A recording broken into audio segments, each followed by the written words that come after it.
Today's story has got it all. A guy named after a fish, yeah, let that sink in, who's hiding a criminal record and the suspicious deaths of his past two wives. A real piece of work.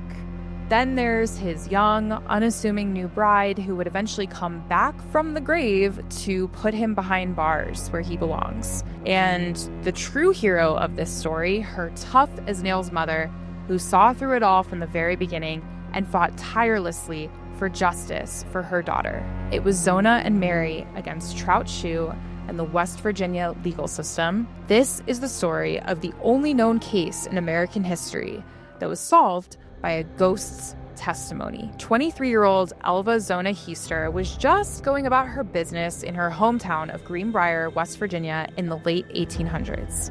She was well-liked in the community and had her whole life ahead of her. Until she fell hard for the classic bad boy trope and literal walking red flag Erasmus Stripling Trout Shue, or Trout for short. I'm still left wondering, who names their kid Trout? Although I suppose out of all of his names, I would probably choose Trout too. He was a blacksmith by trade with slicked back hair and a practiced smile. And from the moment Zona brought Trout home, her mother, Mary Jane Heaster, didn't trust him one bit. She smelled that stinky fish right away. And we all need a mom like Mary. But Zona was stubborn and had a rebellious streak, so she thought she knew better. Her mother's warnings went in one ear and out the other. When she and Trout eloped on Tuesday, October 21st, 1896, Mary bit her tongue and said nothing. She just watched and waited, which I'm sure must have been so hard to do. Unfortunately, Zona would soon find out that she should have listened to her mother, because marrying Trout would end up being a fatal misstep. Like they always say, mother knows best. Even though her instincts were devastatingly accurate, Mary still had yet to uncover the depth of how problematic Trout actually was, and she wouldn't until after her biggest nightmare came to fruition. It turns out Trout had been married before, not once, but twice, and both of his former marriages ended badly, which is actually an understatement. Some accounts say his first wife, Allie E. Cutlip, passed away when she fell from a haystack. Others claim she divorced Trout for abandoning her and their child, but lived to tell the tale. Either way, this is just another point for the scum of the earth counter that I'm keeping for Trout. His second wife, Lucy Ann Tritt, didn't fare any better. Trout claimed that she perished when a brick fell on her head while he was repairing the roof of their home. All accidents, according to him, and no one ever looked deeper. They took him at his word until Zona. Not only did Trout leave a trail of death and disappointment behind him, but he also previously served some jail time after stealing a horse. And I really wish I could have been a fly on the wall for that investigation to find out what harebrained idea Trout had to avoid getting caught. Anyway, on their wedding day, Zona wore a burgundy dress with a high collar, and it ended up being the same dress that Trout later insisted she be buried in. I can't even imagine being so excited to get married and look beautiful only to end up in a coffin so soon after the fact. Heartbreaking. Just 3 short months after the wedding ceremony, Zona's dead body was discovered.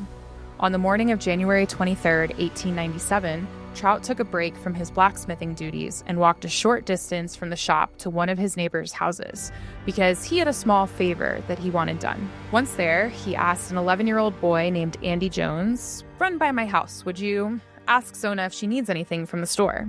The boy, eager to please, agreed. Soon after, Andy set off for the home that Trout and Zona shared. When he knocked, there was no answer. But in these days, nobody really locked their doors, especially not in such a small town like Greenbrier, so when he pushed on the door, he really wasn't surprised that it easily opened. What he saw next became cemented in his brain for the rest of his life. In front of him, he found Zona, sprawled on the floor at the foot of the stairs, her legs straight, one arm by her side, the other stretched across her chest, eyes wide open and very clearly dead. Horrified, the boy ran back to his home and alerted his mother, Martha. Then he returned to the blacksmith shop and shared the news with Trout, who acted like he was in intense anguish and proceeded to rush home. The key word here, though, is acted. When the doctor arrived at the home, Trout barely let him near Zona. "Leave it be," he said. "She's gone. I'll take care of her." Sketchy. And so, after just a brief visual evaluation, Dr. George Knapp determined that everlasting faint was Zona's cause of death, otherwise known as a heart attack. However, curiously, some reports say he officially wrote childbirth on her death record. They also claim that Dr. Knapp had been seeing Zona in the weeks leading up to her death because she was feeling under the weather, which could have indicated that she was pregnant. Unfortunately, the documentation is pretty murky, so it's hard to say with certainty. If she was pregnant, that could have explained Trout's motive and his paranoia. It also makes Zona's fate even more tragic, and Trout's actions extra selfish and cruel. I honestly don't even have words. My heart goes out to Mary, but back to the events at hand. After Dr. Knapp was done, Trout quickly ushered him out of the house. In his gut, though, the doctor had a weird feeling about Trout's behavior, but ultimately, he ignored it, which would turn out to be a mistake that he would have to answer for later. At the wake, Trout insisted on dressing Zona himself, which wasn't the norm at the time.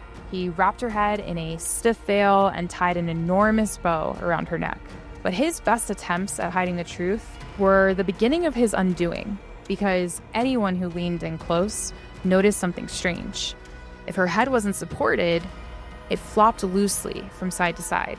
It seems like, on some level, Trout knew he was at risk of being found out because he remained a vigilant bodyguard of Zona, never leaving the head of her coffin or her neck unaccompanied. If only he'd been her protector while she was alive, instead of a predator. Zona's mother didn't cry at the funeral. Instead, she seized the opportunity to observe and take notes. She watched Trout fuss with Zona's body, watched how quickly he tried to move on, and although she didn't let down her strong facade at the time, Mary was deeply in the throes of grief. So much so that she began having dreams of Zona shortly after the ceremony. These weren't just any dreams, though. They were so vivid that Mary swore Zona was talking to her, desperately trying to communicate her side of the story to the only person she knew would listen. 4 nights in a row, Zona appeared to Mary. At first, she stood quietly at the foot of the bed. Then she spoke and confessed that Trout killed her because she didn't have any meat cooked for his dinner. I say lock his ass up. Each night, she returned with more detail. On the last night, Zona turned her back and showed her mother how Trout had wrapped his hands around her neck and twisted until her neck was irreparably broken. Startled by her beliefs being confirmed and in such a graphic manner, Mary wasted no time. She went to the prosecutor, John Alfred Preston, with her story and was accompanied by her brother-in-law. Running on pure adrenaline, she braced herself, fully expecting to be laughed out of the room. But, shockingly, John didn't laugh. He listened and simply requested a list of people that he could speak to get more information. At the top of the list was none other than Dr. Knapp. When John questioned Dr. Knapp, the doctor admitted something troubling. He had never fully examined Zona's body. Trout had been too insistent that an autopsy wasn't necessary. That was enough for John. He knew something had to be done. So, despite Trout's vehement objections, Zona's body was exhumed. And according to the Greenbrier Independent, a local newspaper, Trout was overheard claiming that he knew the re-examination of her body would lead to his arrest, but he was certain that nobody could prove he did it. Definitely the words of an innocent person being wrongfully accused, right? The nerve. When they finally raised Zona's body from beneath the dirt, what they found confirmed everything. Constellations of finger-shaped bruises were scattered all over her broken neck. Her windpipe was crushed. It was undeniable. Zona hadn't fainted. She had been strangled, and from the looks of it, by somebody in a fit of rage. This revelation was enough to have Trout arrested and put on trial for first-degree murder. In court, the defense tried everything they could to discredit Mary. They brought up the ghost story, thinking it would make her seem unstable, but Mary didn't flinch. Her story never changed, and the jury believed her, and this was groundbreaking. In 19th century American courts, evidence was expected to be based on observable, factual testimony, not supernatural visions. Most judges would have immediately dismissed anything involving ghosts as hearsay or simply delusional. But Mary's story famously wasn't thrown out because her dream visions had led investigators to reevaluate Zona's body and find hard physical evidence. Mary's chance to tell her story was extremely rare and is proof of her resolve and relentless advocacy on behalf of her daughter. After just 1 hour of deliberation, the jury confidently returned with a unanimous verdict. Trout was sentenced to life in prison. He died behind bars in West Virginia State Penitentiary in Moundsville 3 years later in 1900 of either tuberculosis or the flu.